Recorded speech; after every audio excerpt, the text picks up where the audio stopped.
Hi, this is Lucy, and this is my final vlog for my video submission for the State of Being individual assignment.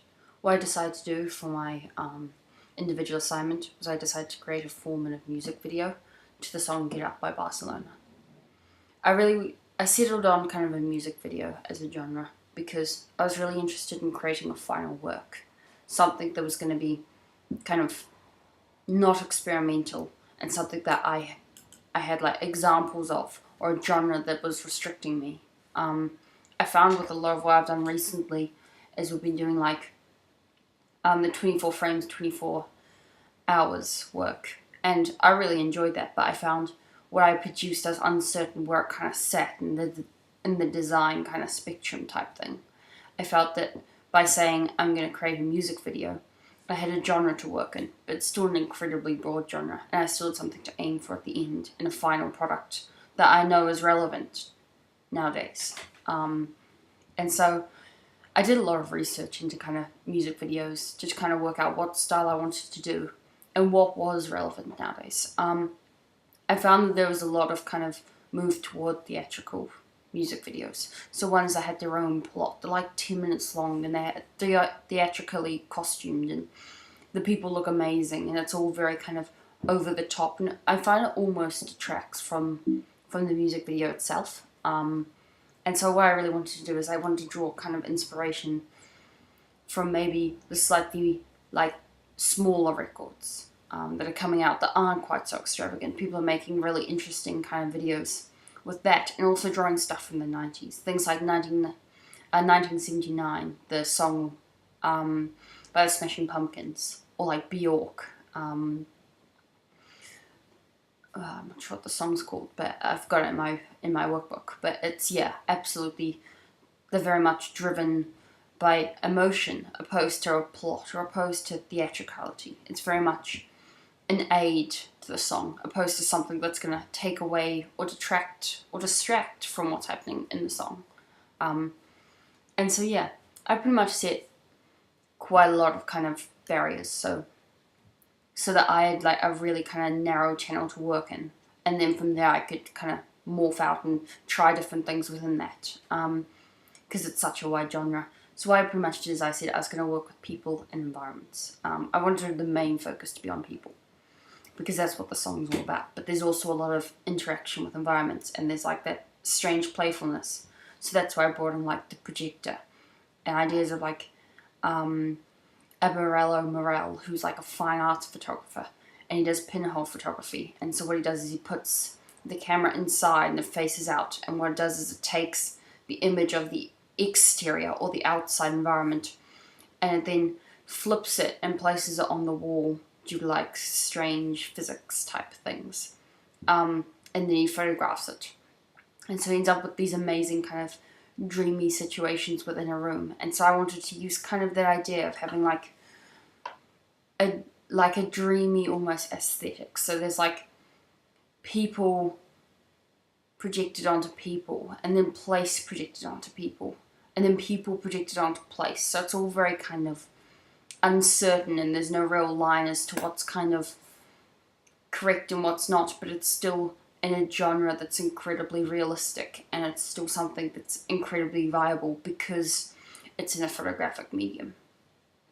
So in terms of kind of editing, obviously that's what I wanted to produce, and so what I did is I chose black and white. Firstly, it's heaps easier to edit. You're not going to have a problem with varying colours and stuff like that. But the main reason is I find it has a really nice kind of feeling to it. It's nostalgic. It's kind of melancholic. It's quite an interesting one. I find it always kind of depending on what you're going for, but for this particular genre of music, I felt it really kind of aided the feeling. And although the song, like when I listened to it, I wrote down blue, because that was the colour I was going to work with, because it's such like a blue tone song, it's such a blue feeling song. But even without colour, I felt that the song and the music video still kind of carry that feeling of blue, regardless of whether or not it's black and white. It's just a feeling.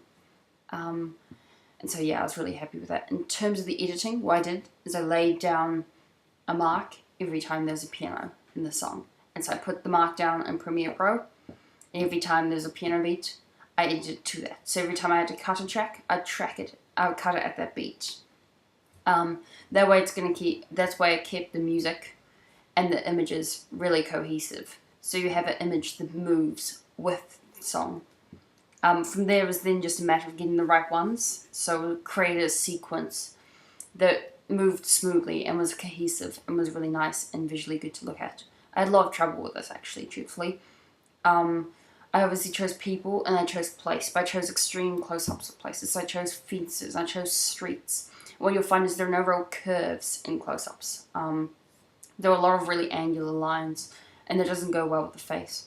So what I try to do is I try to find similar tones.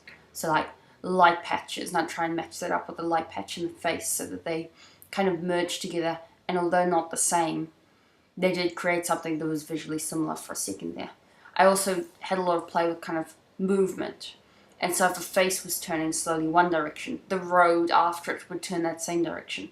So it'd then create this visually cohesive kind of look. And that was something, yeah, that I was really happy with. I thought it worked really well, and that I'd definitely do again. In terms of, yeah, the music video, yeah, I was really happy with it. I thought it was great. It was a really good learning experience. It was something I learned lots about, kind of a specific genre of movie making. I learned a lot about editing so that it complies to that genre, and I learned like a lot of mistakes. I made a lot of mistakes, and then from that I'd learn something. Say like I filmed it all at 50 frames per second, and this was meant to help the interlacing of the frames, and it didn't at all.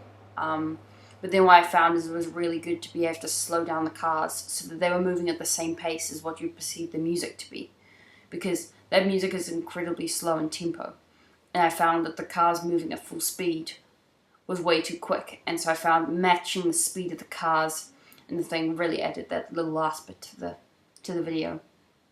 Yeah, and I got a little bit lost in the middle of kind of making it. I kind of added all these parts that didn't really go, and so then I simplified it again. And I added, instead of cutting it straight, I added a fade to black and then a cut. And that really helped kind of make it cohesive and also not too sharp, because flicking straight from one image to the next was incredibly kind of quick, and it was too quick for the song. And so I felt it had a very short fade. It was like, I think it was like maybe a third of a second, but it was just enough to give it that space that it needed for the song.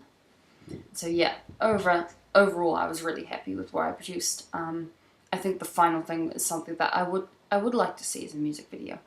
And I think it does fit well within the genre, and it is current. And it is definitely a final piece of work that I could see happening in real life, and so I'm really happy with it.